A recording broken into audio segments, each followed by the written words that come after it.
Hello lovely viewers, and welcome back to the Bold and the Beautiful News official YouTube channel, your top destination for the most explosive CBS soap updates. Make sure to smash that subscribe button and give this video a huge thumbs up. As the sun began to rise over the Los Angeles skyline, casting golden hues across the Forrester estate, a storm was silently brewing within the walls of the city's most elite fashion house, one that would soon send shockwaves through every corner of their glamorous yet treacherous lives. Because in the world of the bold and the beautiful, secrets never stay buried for long, and the moment Grace Buckingham's lies came to light, it was as though a sacred baptism had begun, one that didn't cleanse the soul but scorched it raw, with fire, fury, and the fall from grace that would stain the legacy of those she swore to protect. For weeks, the whispers had grown louder, suspicion dancing in the eyes of Steffi Forrester and Ridge alike as inconsistencies piled up like a house of cards, ready to collapse. And collapse it did when Finn finally stormed into the private clinic demanding answers after comparing CT scans and realizing that Liam Spencer had been manipulated, misdiagnosed, and sedated under the guise of cutting-edge neurological treatment that never had medical approval, leading to the chilling confrontation in front of stunned hospital staff where Finn's voice cracked like thunder as he bellowed, "You gave him a fake CT scan. Do you even understand what you've done, Grace?" And for a heartbeat, time froze as Grace, trembling, tried to fabricate another excuse, but it was too late. Hope, standing in the corner with her hands over her mouth, burst into sobs. Liam blinked from his gurney in disbelief, and Bill Spencer's fists clenched as he pulled out his phone to call the police, telling them flatly, "You need to get here now. I've got evidence this doctor has been running a scam, and it's way bigger than we thought." Within moments, security swarmed, and Grace was handcuffed, her eyes wild, screaming to anyone who would listen that she only wanted to help, that the procedure could have saved Liam's life, but no one bought it anymore, not after the forged documents, not after the revelation that she'd been working with the disgraced Reese Buckingham, who had resurfaced in secret under an alias to manipulate outcomes. Behind the scenes, hoping to redeem his own shattered reputation using Liam as the ultimate test subject, and now the entire operation was falling apart at the seams, with medical boards launching emergency investigations, Grace's license immediately suspended, and Brooke Logan standing in the hallway whispering with disgust, "She played God, and now she's paying the price," while Hope turned to Carter Walton and asked quietly, "How did we let it get this far?" prompting Carter to respond with steady, encouraging words about truth always surfacing, even when cloaked in the darkest deceit, reminding her that no matter how painful the betrayal, it meant they could begin again. But that wasn't enough for Steffi, who stormed into Ridge's office, tossing the latest medical report on the desk and shouting, "This isn't over." Grace didn't act alone, and indeed, questions began circling about who else at the hospital had turned a blind eye, about why Jack Finnegan hadn't raised red flags sooner, about why Luna Nozawa had quietly left her shift just days before the arrest, and while some tried to shield themselves behind silence, others broke, like Daphne Rose, who had once admired Grace and now stood in the Forrester showroom with tears in her eyes, whispering to Zend, she promised she believed in healing, but she was hurting people all along, and that sentiment echoed in Finn's anguished confession to Lee, who'd returned just in time to see her colleague hauled away, when he said, "I trusted her, Mom. I let her touch people's lives, my patients, my friends," and while he placed a reassuring hand on his shoulder, there was no denying the damage done, especially to Liam, who now faced a new round of diagnostics to determine what was real and what had been fabricated, a living victim of someone else's ambition, someone else's ego. And in the days that followed, the fallout was everywhere, at Forrester Creations, where press conferences had to be scheduled to separate the company from the scandal.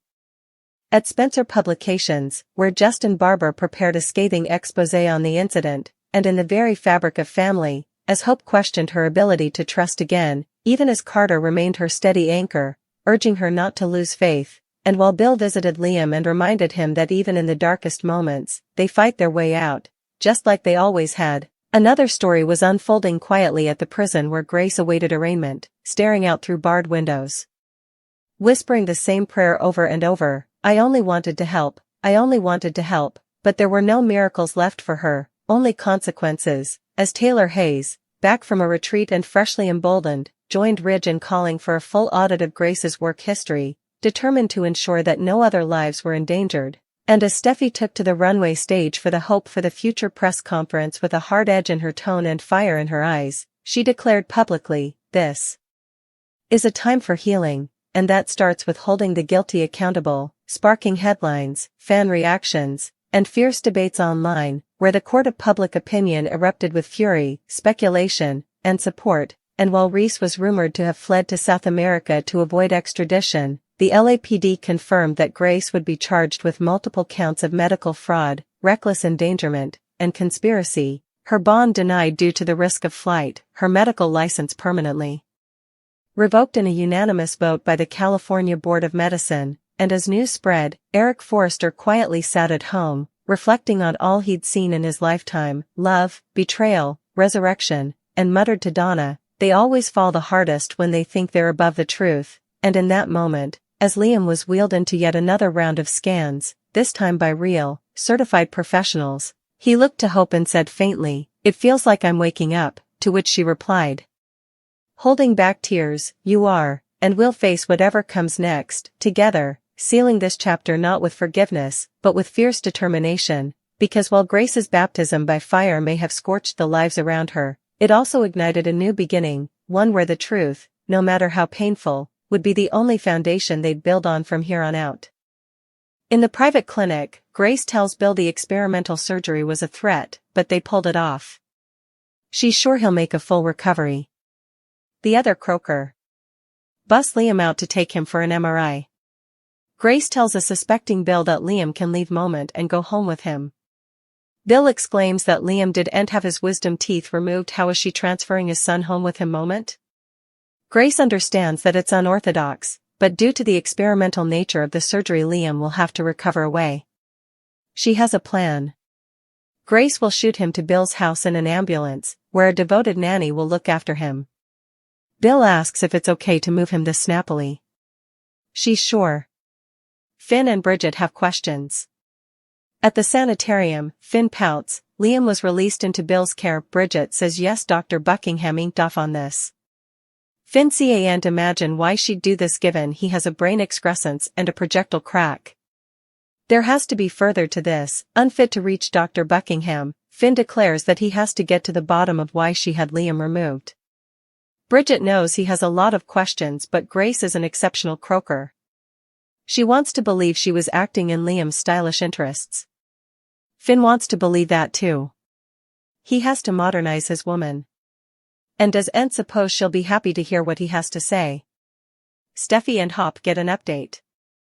At Forrester, Steffi tells Hope she hasn't heard anything from Finn about Liam. Hope says Deacon told her Sheila is recovering at the house she lost another toe. Steffi admits she has a weird feeling of gratefulness toward Sheila. They agree that Liam doesn't earn what's passing to him. Steffi worries about how they'll tell the girls. How much longer are we supposed to keep it from them that their father is dying? Steffi gets a call from Finn and Hope joins her on speakerphone with him and Bridget. Finn says Liam has been released into Bill's care. Steffi asks which croaker inked off on this. Finn says, Dr. Buckingham let this be. Cleric declares Sheila a hero. At Il Giardino, the staff serves Sheila some tea and Eiffels. Cleric appears with pink roses for his 8-toed beauty and kisses her. Cleric fawns over his gorgeous woman and coaxes her to put her bottom up on a president to keep it elevated. Sheila reminds him it's not her first rodeo. Cleric gets called down and Sheila flashes to the firing at the Sandhouse. She asks Deacon if he's heard any further about Liam. He hasn't. Sheila can't believe her granddaughter is gone. Sheila muses that Luna merited more from her grandmother. She could have given her more support, but rather she pushed her down. Deacon thinks Luna took advantage of Sheila's fidelity. It nearly got her killed. She shot you. Sheila demurs that she didn't mean any detriment. All she wanted to do was move Steffi to let her spend time with her father. Cleric tells Sheila that she defended her family. You're a idol. Finn and Steffi, they've to realize that too. Sheila's not sure Steffi could see what she did as heroic. She was doing what she felt she demanded to. They should concentrate on Liam. Deacon's upset about him too. Sheila says he has to be okay. cleric tells his woman. She's inconceivable for allowing about Liam after all she's been through. He wasn't the only idol, she's a idol too. He's no way been prouder of her or further hysterical of losing her for good. Sheila croons that it's okay. You didn't lose me. I'm right then. They kiss. Bill expresses his thanks. At the private clinic, Bill's eager to see if Liam's conscious. Grace brings up the line transfer again. Bill says it's done. A million bones. Grace smiles and steps down to take a call. She tells the person on the phone, "Don't worry, it's passing now." She says she can't talk now and lets them go.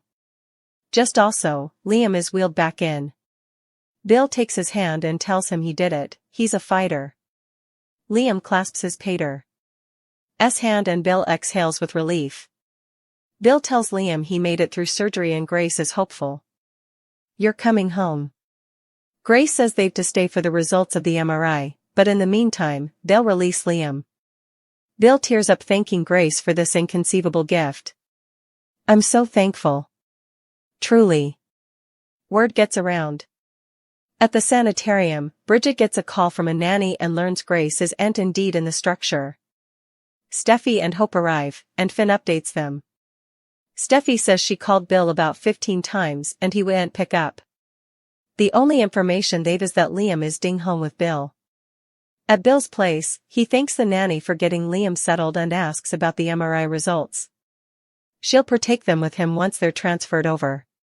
She files out and Bill tearfully tells Liam, "You're home now, son." The nanny checks the vitals again and Liam begins to stir. Bill pulls out his phone to call Steffi and Hope. At the sanitarium, Steffi answers Bill's call and asks if he's apprehensive that Liam's been released. He says he's with him. Finn tells Bill he's on speaker with Hope and Bridget and he has serious enterprises. What's going on? Bill can't get into the details, but Liam had surgery moment. It was an experimental procedure performed by Dr. Buckingham and a co-worker of hers from out of the country. She said it could save his life. Hope asks if it went well. Finn can't believe he's at the house. Bill reassures him. Steffi asks if Liam could live. Bill says, yes, and also disconnects. Steffi and Hope rave that their daughters may not lose their father after all. At Bill's place, he tells his son he'd go to hell and back for him and his sisters. This has to work. You're going to be cured. In the quiet, sterile walls of the private clinic tucked away from the public eye, the aftermath of the clandestine surgery weighed heavy on the room. Dr. Grace Buckingham stood in front of Bill Spencer, her voice calm but assertive, her tone betraying none of the gravity surrounding what had just transpired. Yes, she said, arms folded tightly across her lab coat, the surgery was high risk. But it worked. He's alive. Her statement was confident, almost too confident, and yet, it didn't put Bill at ease. Grace spoke as if Liam had just undergone a routine procedure, not an unapproved, unregulated operation that could have killed him. An orderly wheeled Liam out for an MRI scan, his eyes closed, his face pale yet peaceful, as if floating somewhere between this world and the next. Grace turned to Bill, her voice lowering, "He's stable enough to go home today. He'll recover better there, with you." Bill blinked in disbelief. You're sending him home? Today? Grace, he just had brain surgery. This isn't like pulling a tooth. I understand your concern, Mr. Spencer, she replied smoothly. But due to the sensitive nature of this experimental procedure, it's imperative that Liam recovers in a controlled environment outside the hospital. We've arranged for him to be transported in a private ambulance to your residence.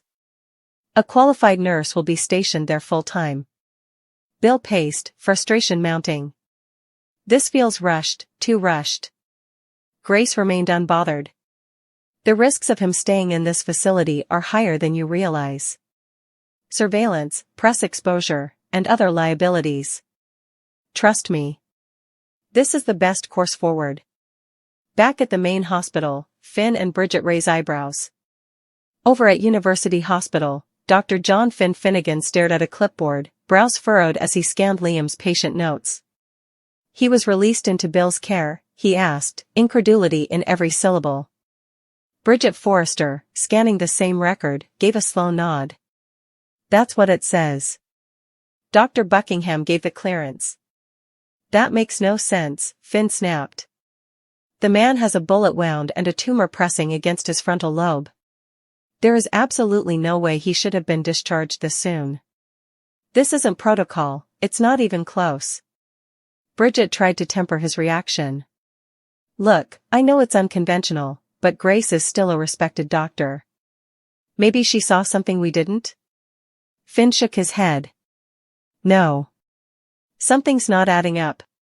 And I'm going to find out exactly what it is. He stormed off toward the staff lounge to make some calls, leaving Bridget looking conflicted.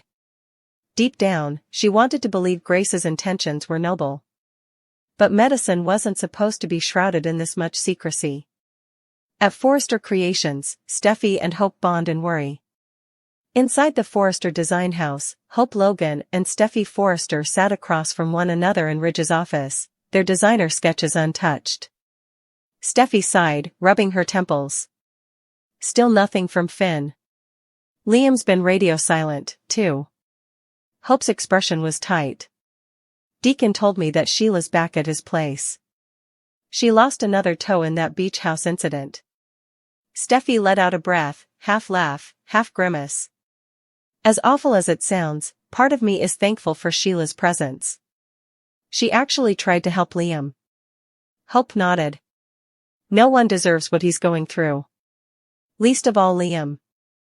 How are we supposed to tell Beth and Kelly that their dad might not be around?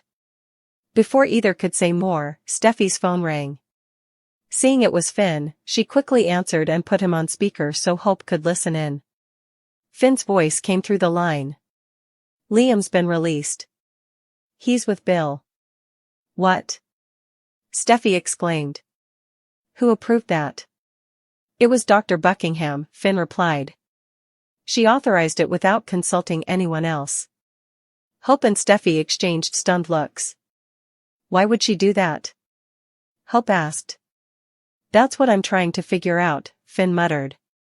At Il Giardino, Deacon crowned Sheila a hero. Elsewhere, in the cozy outdoor patio of Il Giardino, Sheila Carter was being doted on. She sat with one foot elevated, a plate of biscotti in front of her, and a delicate teacup between her fingers. Deacon Sharp approached carrying a bouquet of pink roses. My eight-toed goddess, he said, grinning as he kissed her. How's the foot? Sheila smirked. This isn't my first rodeo, Deacon. I bounced back from worse. He helped her adjust her leg onto a chair. Still. I hate seeing you in pain. Sheila's thoughts drifted to the shootout at the beach house. Her face darkened. I still can't believe what happened. I failed Luna. You didn't fail anyone, Deacon said firmly. Luna used you. You tried to protect her, and she repaid you by putting a bullet in your foot. She didn't mean to, Sheila said quietly.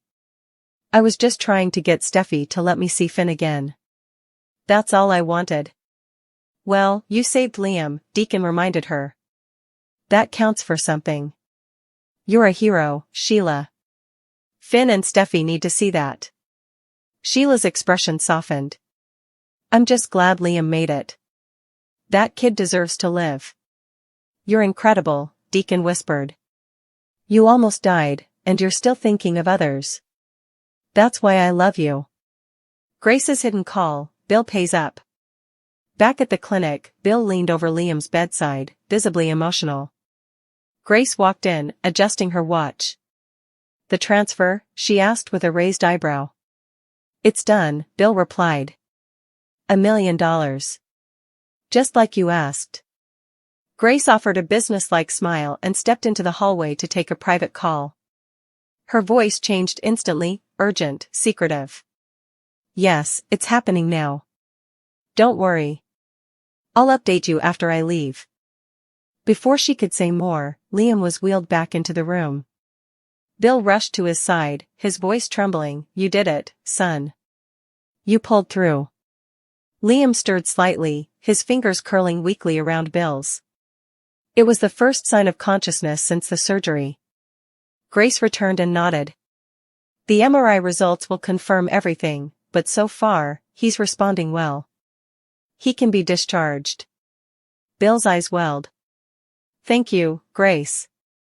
I don't know how I'll ever repay you. Whispers spread, Finn, Steffi, and Hope react. At the hospital, Bridget got off the phone with a nurse, eyes wide. Grace isn't even in the building anymore. Just then, Steffi and Hope arrived. What's going on? Steffi demanded. Finn updated them. Bill's with Liam. He's been taken home already. Steffi's face contorted in disbelief. I've been calling Bill nonstop. 15 times, no answer. Hope gripped her phone tightly. Why would Bill agree to this? What if Liam has a complication? At Bill's mansion, Liam wakes. Back at Spencer Mansion, the attending nurse adjusted Liam's vitals and made sure he was comfortable. We're waiting on his MRI scan, she said. You'll be the first to know when it comes in. Bill nodded solemnly and took his son's hand again. You're home now, Liam. Safe. Slowly, Liam's eyes fluttered open. Bill's heart leapt. Hey. You're awake. I've got you. You're going to be okay. Bill stepped aside to make a phone call to Steffi. The confrontation, Finn demands answers. Back at the hospital, Steffi picked up the call. Are you aware that Liam was released into your care? Bill, now pacing in his study, replied, yes. I'm with him. Finn's voice joined in over speakerphone. We're all here, me, Hope, and Bridget. What's going on, Bill? This isn't standard. Who performed the surgery? Bill hesitated. It was Grace. And another doctor from abroad. They said it was the only option, it could save his life. Did it work? Hope asked. Bill's voice cracked. I think so. He's awake. Finn's face was unreadable. This doesn't sit right with me, Bill. I'll be by to assess him.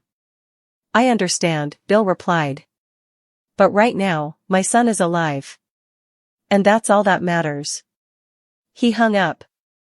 Hope and Steffi find Hope. Hope leaned back, stunned. He's alive. And awake. Steffi smiled through her tears. Maybe the girls won't have to grow up without their dad after all. Bill's final words, a father's vow. Later that evening, Bill sat beside Liam in the dimmed room, his voice low and fierce. You're going to get better, son. I promise you that. I would walk through fire to keep you alive. This has to work. It will work. Outside the window, the stars began to glow. Inside, the battle for Liam's life had only just begun. And across town, the truth behind Grace's miracle surgery lingered in the shadows, as more secrets threatened to ignite a firestorm that no one would see coming.